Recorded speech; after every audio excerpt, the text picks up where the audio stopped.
You're watching Inside Automotive with Jim Fitzpatrick.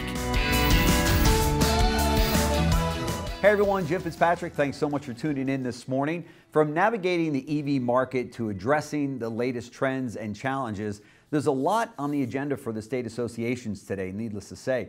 Joining us now is the latest from the Minnesota Car Dealer Association is Scott Lambert, the president of the association, to join us now to tell us what his association is up to and what are some of the challenges that he's facing there in the great state of Minnesota. So Scott, thank you so much for joining us on the show.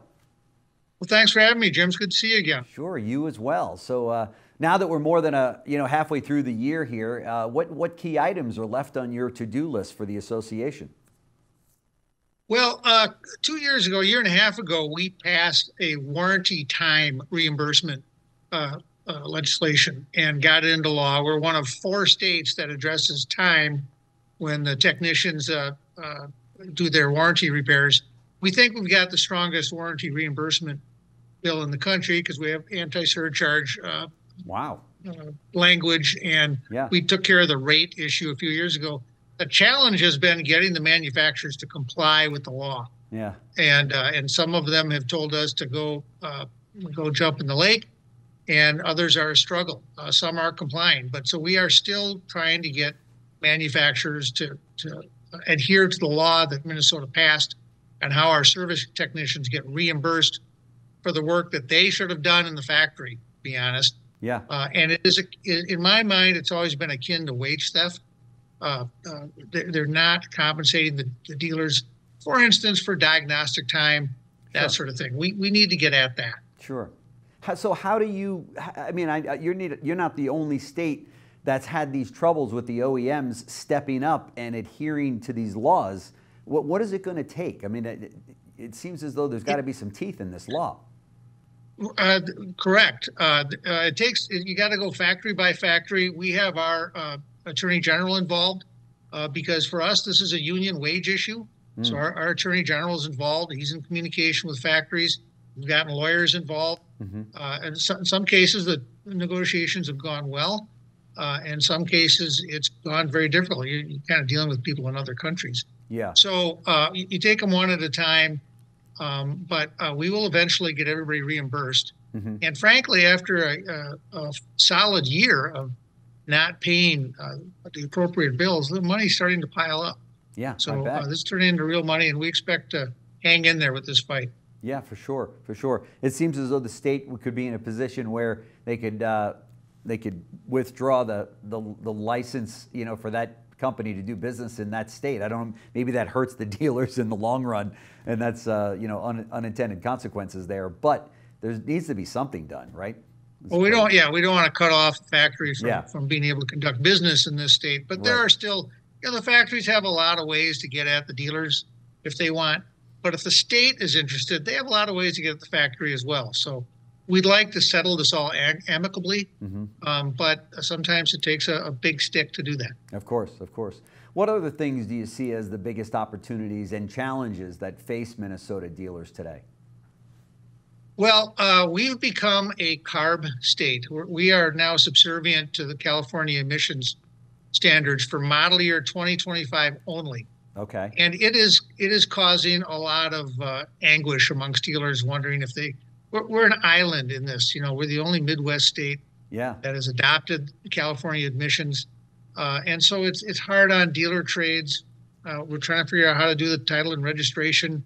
If you sell a non-California certified car, there's a lot of regulatory concerns. And I've got a regulator who, the Minnesota Pollution Control Agency, who doesn't want to give us guidance because they just don't feel the need to. It's been a bit of a mess, and I don't quite know where it's going to end up, to be honest. Yeah, for sure. Well, since we're talking about the state and the government and the legislator, let's. I'd be remiss if I didn't ask you about Governor Walz now that he's up for to become the Vice President of the United States. We'll have to see what happens in November, obviously. But is he, as a Democrat, is he kind of driving that issue? And I mean, for you guys to be there in the Midwest with the CARB situation. It was Governor Walz's decision 100%. He did it by rule. He did it unilaterally. He did not consult the legislature. There's never been a hearing on the subject in Minnesota. He just decided we're going to be a California state for their emission system. Oh, boy. And we fought this hard. We went to court.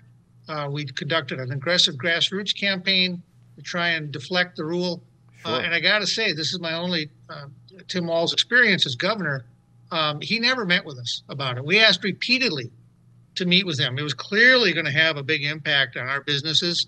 Yeah. We're the people on the ground trying to sell cars to individuals, and what California standards are they're going to outlaw the sale of internal combustion vehicles by 2035. Right. There's a lot of farm groups in this state who are making ethanol, and that doesn't work for them. It doesn't work for our dealers. The governor refused repeated requests to meet with us. I've invited him every year. Didn't even want to hear your take on it or anything. No, did not want to hear our viewpoint on this at all. He's very insulated by his staff. They protect him carefully. I invite him every year to our auto show to look at our EV corner, where we promote electric vehicles. And I couldn't get him to come to that. It's a 9-day show, and he always had scheduling conflicts. Wow. So that's sort of my Tim Walz experience in regard to CARB. And it's been super disappointing. Oh, that's too bad. Sorry to hear that. And well, it could be that you'd be looking for a new governor soon. So if he wins, Well, we get our lieutenant governor, who I don't think would change positions on this issue. So, elections matter in this country. I always say that. They do. They have consequences, right? For sure. Right. For sure. So talk to me about EVs. Where do you guys stand on that? Give us an update on the adoption of EVs in your state and what you're seeing, because obviously this is a pain point for many dealers out there and manufacturers as well. They're up against these very stringent rules from the government, and it just seems to be kind of this huge cluster right now, right? Right, exactly. Well, I always say, for 100 years, this whole business was based on consumer demand, and manufacturers built and dealers sold vehicles that customers wanted. Right. But that's not the case anymore. Now the government is telling us what we need to build and what consumers should buy. Right. And they can mandate the build, but they cannot mandate the buy. And so we've got these heavy mandates coming our way. Yeah. And they're not going away, but you don't have to be an expert in the business to know there's a retrenchment going on EVs. People are pulling back. The mandates are still there, so I don't quite know how this is going to work out. Right. But right now in Minnesota, we're at about 5% of EV adoption on just kind of organic sales. Okay. But maybe 5.5 by now. The problem is, under the California Air Resources Board rules, we got to get to 7.75%. And we're not going to get there just by the market sort of organically growing. So what they'll do is they'll just chop allocations of gas-powered vehicles. That's how you increase. If you sell 100 cars a year and 5 of them are electric, your number is 5%. But if you sell 50 cars a year and 5 of them are electric, your number is closer to 10%, right? I mean, that's just basic math. Right. And that's how they're going to achieve their numbers, because manufacturers don't want to pay the penalties to the California Air Resources Board if they don't make their numbers. So they're going to cut allocations. It's going to mean less choice for consumers for the vehicles they want. Right. You can see this coming a mile away. It's the only way for them to achieve these numbers. Sure. And I think we're all pretty concerned about that. And this is we want to give the customers what they want. Yeah, and it's anti-business. It's anti-consumer. It's crazy. I mean, we are in the middle of some craziness that's taking shape here right in front of our own eyes in retail automotive. And it's a collision. It's a collision of this is not a market-driven approach at all. It's a collision of government mandates that are nonsensical. Mandating that you build something that consumers might not want to buy was never going to work out. We all knew that. So it's not a good situation. Yeah, for sure. What kind of business is taking place right now with dealers in Minnesota? Are they reporting, what type of sales are they reporting right now? As we go through this kind of this normalization, and then you've got inventories that are starting to get into that 60-day period of time. Dealers that I talk to around the country are saying it's a little bit tight out there. I mean, it's not what it was, 2 years ago. That's for sure. Yeah, the really great days are behind us. I'm afraid the dealers did quite well the last few years, but it's reality is sort of settling back in. Business is not great. It's not terrible, but it's a little slow. It's been slow all summer. Inventories are piling up. That makes manufacturers nervous. They want to move metal. So it's not the best situation. I think the election's making everybody nervous. High interest rates. The 2% loans are a thing of the past now. Yeah. They're all at 6 and 7%, and Sure. that's hard on consumers. I think people are maybe a little more inclined to hang on to their car a little longer, despite just terrific product. I mean, the product has never been better. Yes, absolutely. But it's a little pokey right now. I'd say that's probably the best way to describe it. Yeah, for sure, for sure. And of course, people holding on to their cars is also good for dealers because they'll see fixed ops profits go up if they've, now they've got to fix that vehicle up versus trading it in and saying, hey, let's just get a new car instead of putting $1,500 to $2,000 in repairs or tires or brakes or whatever the case might be on their pre-owned vehicle or the one that they're driving. No, that's exactly right. If you can get another 50,000 miles out of your car with a new set of tires and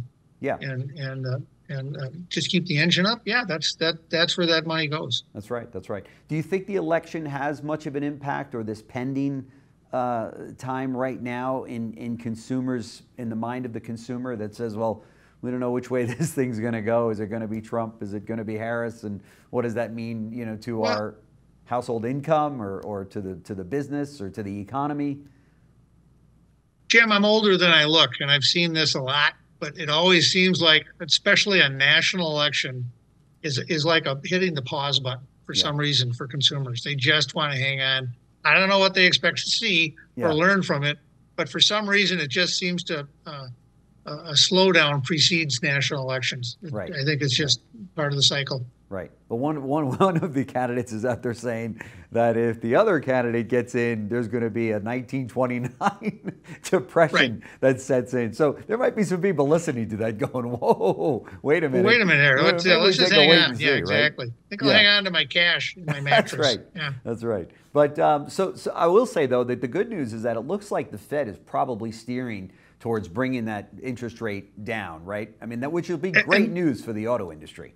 And that would help. It helps with the floor plan costs, certainly, and it helps with consumer confidence. So that would be terrific news if they did that. Yeah, no question about it. So what advice do you give to dealers today, if any, that have to navigate the second half of this year? Is there anything are they calling you saying, hey, what's going on here? You sit in a unique situation where you're dealing with all these dealers.